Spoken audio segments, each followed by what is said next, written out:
Alain Denizet, bonjour. Bonjour. Alain Denizet, nous allons partir en voyage de noces avec ce livre que vous publiez aux éditions Ella Éditions dans la collection Histoire.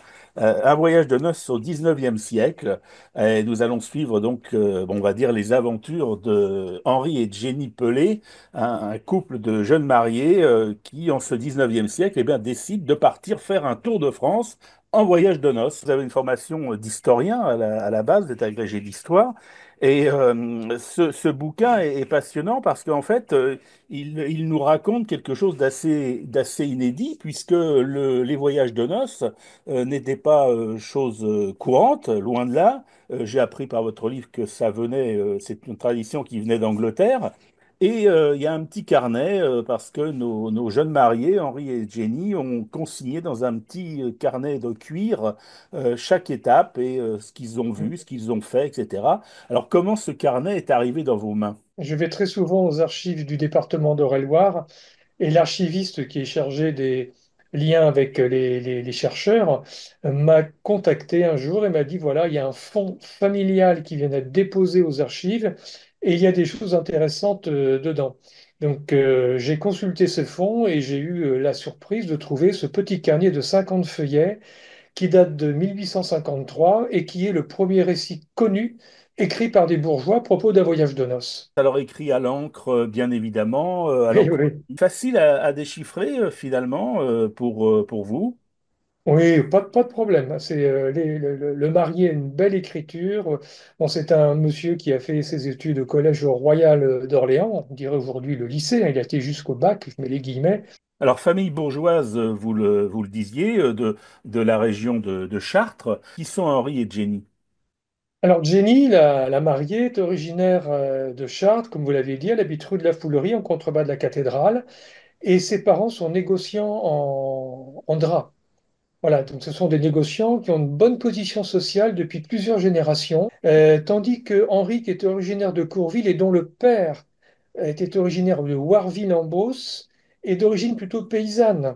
Hein, son grand-père était maréchal ferrant. Donc c'est son père qui vient à Courville, qui fait commerce de vin en gros ensuite, qui s'enrichit, et Henri prend la succession de son père et va conduire la boutique familiale à la prospérité. Alors, comment ils ont eu cette idée de partir en voyage de noces? Non, c'est tout à fait incroyable parce que le voyage de noces est une mode venue d'Angleterre vers 1830. Elle était déjà pratiquée par les aristocrates, mais ils allaient se retirer après le mariage dans leur château. Tandis que eux, leur voyage de noces est exceptionnel pour plusieurs raisons.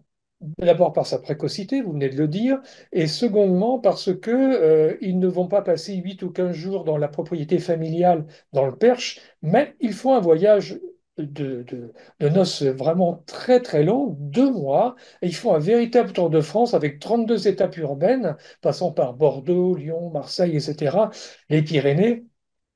Et donc, c'est quelque chose de très étonnant. Puis, ils sont très curieux. Ils ont visité beaucoup de choses. Ils sont prêtés à des expérimentations, notamment les bains à Marseille. Ça m'a fait penser à ce livre de Bruno, Le Tour de France de deux enfants.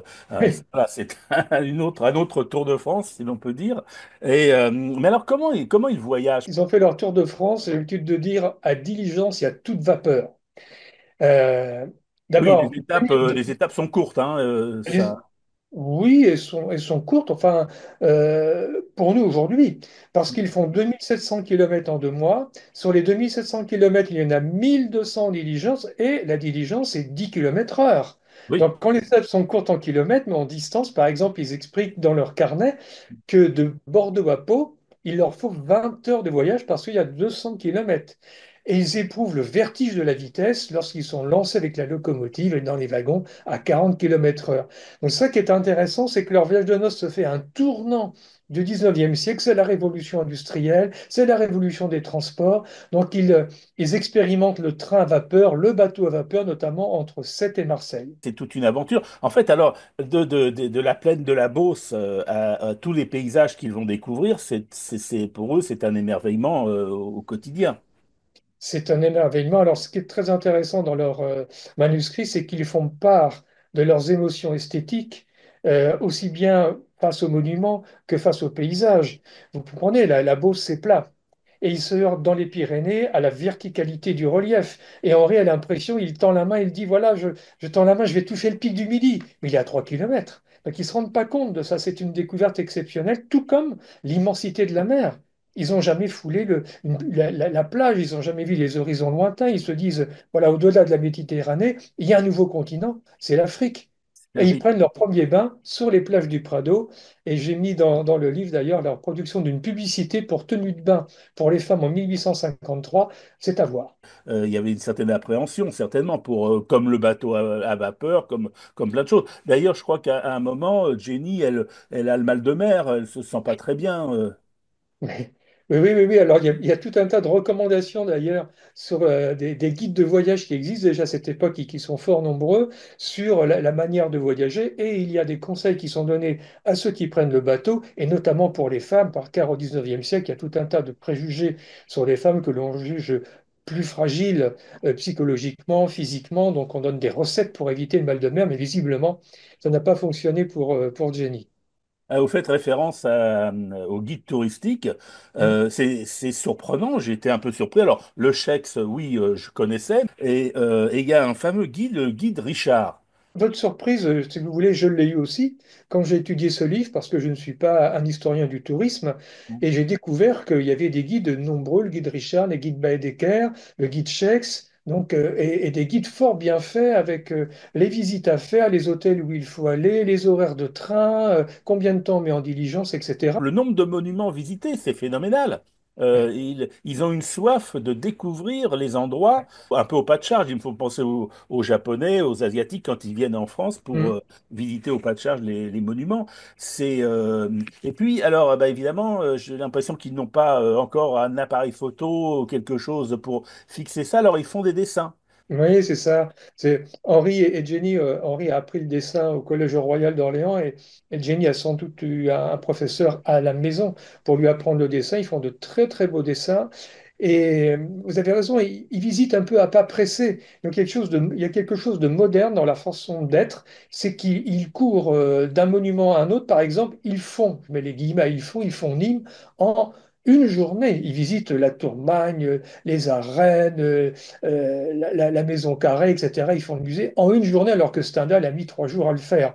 Parce qu'ils savent que c'est le voyage de leur vie. Ils ne feront plus jamais un tel voyage. Ils savent qu'il est exceptionnel. Alors, il y a les monuments, mais il y a aussi l'humain, où il découvre bah, des coutumes, voire un Mm. langage, parce que Ouais. dans le sud-ouest, je ne sais plus si c'est dans les Landes ou vers les Pyrénées, bah, il découvre des gens qui parlent pas le français, hein, qui parlent le patois, et qui sont habillés pour eux de façon un peu exotique. Ben oui, c'est ça. La France n'est pas encore complètement unifiée au point de vue des mœurs, au point de vue de la langue, etc. Donc, le- toute la mise en œuvre à partir de la Révolution n'a pas encore abouti. Et rencontre dans les Pyrénées, Henri a un mot assez rigolo parce qu'il dit, je rencontre un paysan pyrénéen, quoiqu'il ne parle pas français, il nous accueille fort cordialement. Donc, c'est assez amusant. Puis il découvre aussi la bigarrure marseillaise. Alors, Oui. Marseille, il y a une ville avec beaucoup d'étrangers, des gens qui viennent d'un peu partout. C'est un port qui est lié à l'Orient et il voit pour la première fois des musulmans, par exemple. Alors, il y a plein aussi d'annotations qui sont des annotations d'humeur par quelquefois. Par exemple, je pense que c'est à Poitiers où ils le mettent au bas Poitiers finalement parce qu'ils y arrivent, il pleuvait, il faisait pas beau, donc ça Mm. les a alors un peu déplu, Une bien qu'ils aient villette. visité un peu la ville quand même. Ouais, mais ils disent que c'est une villette et je m'en excuse auprès des pots de vin, mais ils disent la même chose de Tarbes. À Tarbes, rien à voir. Les églises de Niort, c'est pas beau. En revanche, ils s'émerveillent devant Montpellier, les promenades du Pérou, ils s'émerveillent devant la Cité des Peuples d'Avignon, mais Oui. ils ne rentrent à l'intérieur que pour en visiter une minuscule partie, puisque le Palais des Papes d'Avignon, comme d'ailleurs le château de Blois, est converti encore à cette époque-là en caserne.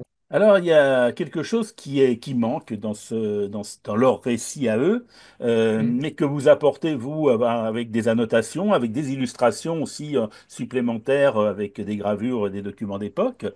C'est un peu l'intime. Vous avez raison.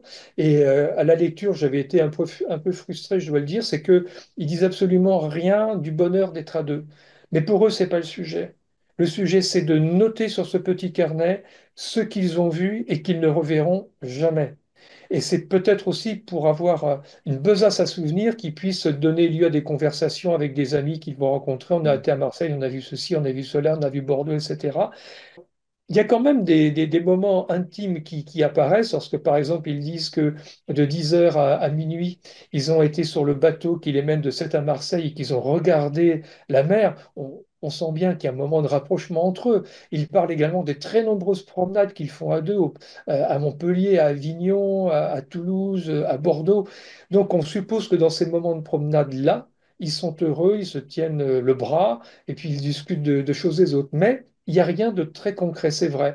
Il y a une part de pudeur. C'est Marie qui écrit. Et que le carnet devant être ensuite lu par les enfants, par les petits-enfants, il ne fallait pas laisser, si vous voulez, des mots qui puissent penser à des choses trop intimes. Ils vont beaucoup au théâtre, au musée. C'est quelque chose qui les passionne. Alors c'est d'autant plus intéressant pour les musées que la mode des musées, la création des musées est relativement récente, c'est au début du 19e siècle. Donc en fait, ils accompagnent, Henri et Jenny, le mouvement des musées. Ils accompagnent également le goût pour la restauration des monuments anciens, c'est avec Prosper Rimet puis Viollet-le-Duc. Et puis, ils vont au spectacle comme tout bon bourgeois. Je crois qu'ils ont été au théâtre de Chartres, hein, qui accueille de grandes comédiennes, comme la comédienne Rachel. Et puis là, ils ont été à Poitiers voir Notre-Dame de Paris de Victor Hugo, Roquelaure, et puis ils ont été voir un opéra, l'ambassadrice à Bordeaux, dans le plus beau théâtre d'Europe, sans doute, construit au XVIIIe siècle. Alors, bon, tout ça, c'est bien. Alors, ils sont des bourgeois, ils ont une certaine euh, place dans la société, ils ont une certaine fortune, mais ça coûte combien, ça? Alors j'ai fait les calculs grâce au guide des voyages et grâce aux réclames dans les journaux. 1500 francs en 2 mois, 1500 francs de l'époque, c'est l'équivalent de 2 ans de salaire d'un instituteur de campagne. Donc c'est une somme qui est considérable. Il y avait une certaine envie de reconnaissance sociale, de se placer un peu dans... Parce que, bon, les gens ne voyageaient pas du tout, ou très peu à l'époque, c'était assez exceptionnel. Vous savez, ils voyageaient peu pour l'agrément. On voyage pour les affaires, mais pour l'agrément très peu. Et le mot de touriste date de 1838, hein. C'est Stendhal qui écrit un livre qui s'appelle Mémoire d'un touriste. Oui. Donc le mot est très récent. Le souci de dire on a voyagé pour un peu briller en société, c'est un argument secondaire, mais il existe, je crois, parce que, comme je l'expliquais tout à l'heure, Henri est petit-fils de maréchal Ferrand, donc il est d'extraction sociale assez modeste, et pour lui, entreprendre un tel voyage, c'est montrer qu'il a les moyens de le faire et qu'il entre dans la modernité du temps. Il y a même une carte hein, qui reprend Oui, l'ensemble du périple. Et c'est véritablement le Tour de France, hein, comme on l'imagine. ah Alors, oui, j'ai noté qu'il y avait une petite incursion en Espagne. tout à fait. Il y a également aussi beaucoup d'autres documents et beaucoup de petites notes qui permettent de découvrir aussi, eh bien, de façon un petit peu plus précise les différentes étapes et les différents monuments dans leur jus, hein, c'est-à-dire à l'époque Oui. où ils les ont vus. Ça, c'était vraiment une volonté de la part de mon éditeur et de moi-même, de permettre aux lectrices et aux lecteurs d'accompagner jour après jour Henri et Jenny et de leur montrer ce que eux avaient vu. Donc, j'ai recherché des gravures de 1853 ou des années proches pour montrer Lyon, Bordeaux. Donc, tout ce qu'ils ont vu, les lectrices et les lecteurs peuvent le voir. Donc, c'est en fait aussi une découverte, j'allais dire, touristique de la France au milieu du 19e siècle. Voilà, ça s'appelle Voyage de noces, c'est signé Alain Denizet et c'est publié aux éditions Elia Éditions dans la collection Histoire. C'est un voyage nuptial, mais c'est un voyage aussi dans le temps. Ce sont les débuts du Second Empire avec Napoléon III, en fait. Voilà, tout à fait, effectivement. Donc là, alors, on ne découvrira pas vraiment l'histoire, mais on va découvrir la France de l'intérieur, Voilà. Henri et Jenny l'ont découvert à ce moment-là. Je signale quand même que la préface est de Pascal Horry, académicien. Donc Pascal Horry, grand spécialiste de l'histoire de la France. C'est un honneur pour moi. En tout cas, je vous remercie pour cette interview. Un J'ose en plaisir. prie.